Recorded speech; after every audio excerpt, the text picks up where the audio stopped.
राजनीति में न तो दोस्ती परमानेंट है और न ही दुश्मनी। बिहार के मुख्यमंत्री नीतीश पर भी यह बात सटीक बैठती है। वो अपने सियासी करियर में इसके कई उदाहरण भी छोड़ चुके हैं। 2005 से बिहार की सियासत में शिखर पर रहने वाले नीतीश कुमार इन दिनों बीजेपी के खिलाफ लोकसभा चुनाव के लिए तैयार इंडिया के सक्रिय पार्टनर है। वो नरेंद्र मोदी के विजय रथ को रोकने के लिए लगातार पूरे विपक्ष को एकजुट करने में लगे हैं। हालांकि इस दौरान वो बीच बीच में अपने पुराने दोस्त यानी बीजेपी से संबंध सुधारते हुए भी दिख रहे हैं।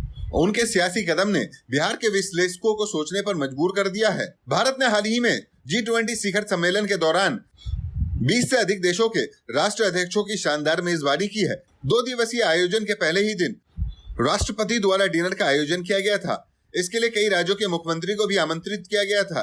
बिहार के मुख्यमंत्री नीतीश कुमार भी इस डिनर में शामिल होने के लिए पटना से दिल्ली पहुंचे। यह उनकी मुलाकात प्रधानमंत्री नरेंद्र मोदी से हुई।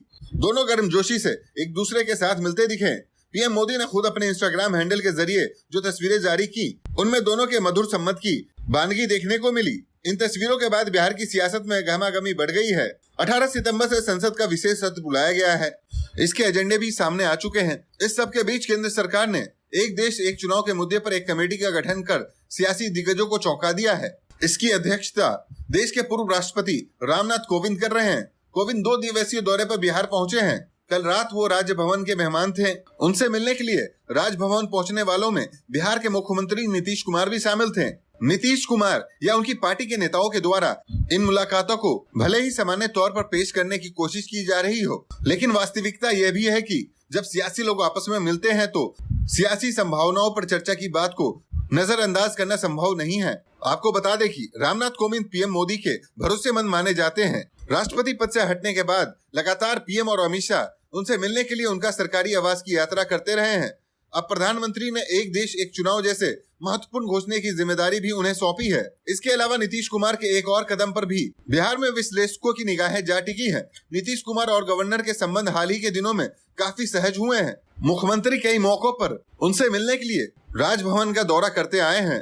पहले कहा गया कि नीतीश कुमार को इंडिया गठबंधन का संयोजक बनाया जा सकता है। हालांकि वो किसी पद की लालसा की बात को इनकार करते आ रहे हैं। हालांकि नीतीश कुमार जैसे सियासत के माहिर खिलाड़ी के लिए यह पद काफी बौना साबित होता है। सिर्फ राष्ट्रीय संयोजक बनने के लिए बिहार के सीएम की कुर्सी खाली कर देना कहीं से भी बुद्धिमानी भरा फैसला नहीं होगा। अगर संयोजक नहीं तो फिर क्या, प्रधानमंत्री पद? जी हाँ, जेडीयू के राष्ट्रीय अध्यक्ष ललन सिंह ने हाल ही में एक रैली के दौरान नीतीश कुमार को पीएम पद के लिए सबसे काबिल नेता करार दिया। इसके लिए उन्होंने नीतीश कुमार की बेदाग छवि का सहारा लिया है।